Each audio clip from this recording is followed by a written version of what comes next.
Assalamualaikum warahmatullahi wabarakatuh.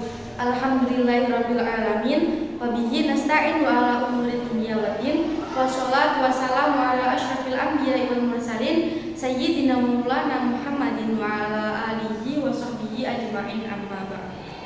Yang terhormat Romo Kyai Haji Muhammad Idris Jamaluddin Soho ibunya Yaja Muhimah Falasifah selaku pengasuh Pondok Pesantren Al Muhibbin Putri. Yang saya hormati Bapak Ahmad Nidomi selaku Mudir Madrasah Diniyah Al Muhibbin Putri. Yang saya hormati Bapak Dr. Hanifuddin Mahdun dan Ibu Dr. Khairatul Idawati selaku pencetus program Pasti Aksi Literasi.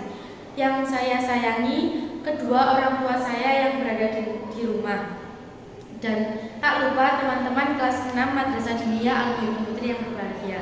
Di sini saya akan menjelaskan tentang bahaya kejahatan riba. Al-Abbas dan Khalid bin Walid adalah dua orang yang berkongsi pada zaman jahiliyah. Ia memberikan pinjaman secara riba kepada beberapa orang Bani Thaqif. Kemudian setelah Islam datang, mereka masih memiliki sisa-sisa riba yang berjumlah banyak. Kemudian turunlah Quran surat Al-Baqarah ayat 278 yang berbunyi, Wahai orang-orang yang beriman, takutlah kepada Allah dan tinggalkanlah sisa riba. Kemudian Rasulullah Shallallahu Alaihi Wasallam bersabda, Ala innaku la riba min ribal jahiliyati maudu'un wa awal riba adauhu riba al-Abbas. Yakni maksud dari hadis tersebut adalah Rasulullah sudah menghentikan riba pada zaman jahiliyah, dan riba pertama kali yang dihentikan adalah riba al-Abbas tersebut. Kemudian kita langsungkan dengan hukum. Allah Subhanahu wa taala adalah zat yang kekal dan maha kuasa. Ia menyebutkan bahwa pelaku-pelaku riba adalah perilaku tersebut seperti penghisap darah.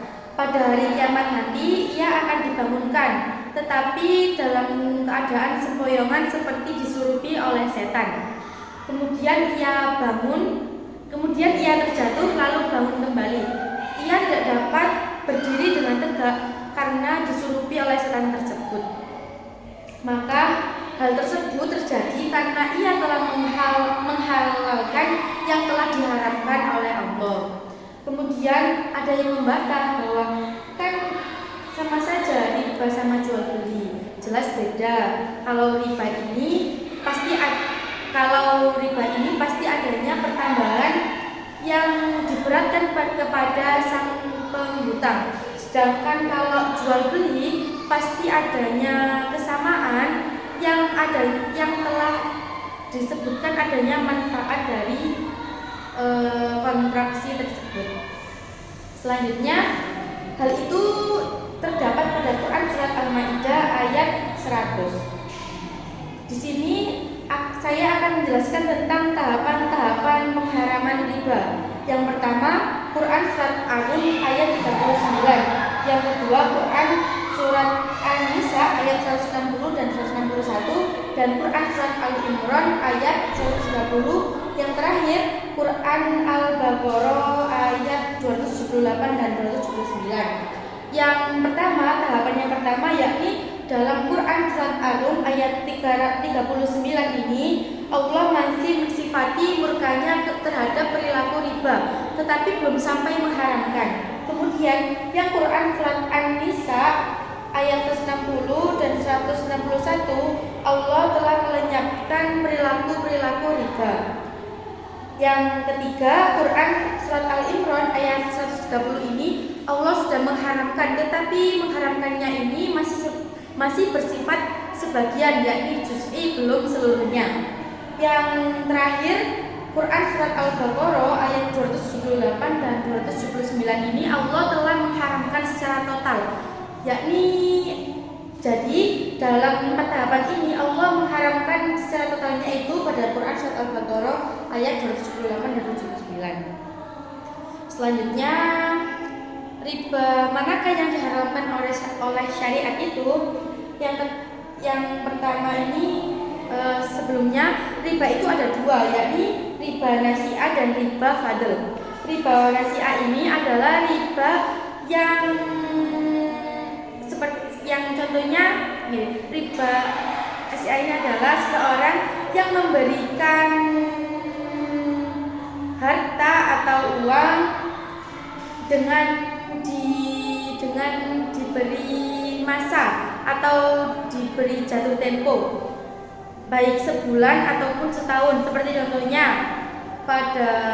Seperti contohnya saya minjam uang 1 juta, kemudian saya dibatasi jatuh tempo bulan depan, tetapi bulan depan ini saya mengembalikannya bukan 1 juta tetapi 2 juta. Yang 1 juta ini adalah riba nasi'ah, yakni riba dari hasil menunggu tadi. Yang kedua adalah riba fadl. Riba fadl ini adalah menambah dengan sesuatu yang sejenis tapi ditambah. Contohnya adalah 1 kilogram beras ditukar dengan 2 kilogram beras. Ini kan sama, tetapi jumlahnya beda, 1 kilogram sama 2 kilogram. Jadi 1 kilogram ini yang dinamakan riba fadl. Kemudian ada yang mengatakan, orang awam itu ada yang mengatakan bahwa riba ini ada yang diharamkan dan ada yang diperbolehkan. Yang diharamkan itu adalah riba yang memiliki bunga yang tinggi, yang dengan bunga tersebut dapat mencekik leher orang yang menghutang. Maksudnya yakni riba ini keuntungannya itu terlalu banyak dan dapat memberatkan orang yang menghutang tersebut.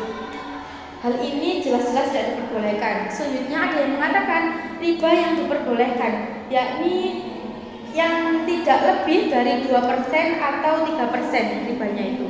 Tetapi Allah telah mengatakan bahwa baik sedikit ataupun banyak riba sama-sama diharamkan. Hal ini terdapat pada Quran Surat Al-Imran ayat 30. Selanjutnya, bahaya riba. Bahaya riba itu ada 3. Yang pertama, membuat seseorang ini egois. Jadi ia tidak mau melakukan sesuatu kecuali kalau memberi manfaat pada dirinya sendiri. Yang kedua, yakni menimbulkan permusuhan. Yang dengan permusuhan dalam masyarakat ini, ia dapat memutus silaturahmi dengan sesamanya. Yang ketiga, yakni ekonomi. Jelas-jelas riba ini dapat membagi manusia menjadi 2 tingkatan, yakni bergelimang ataupun kekurangan.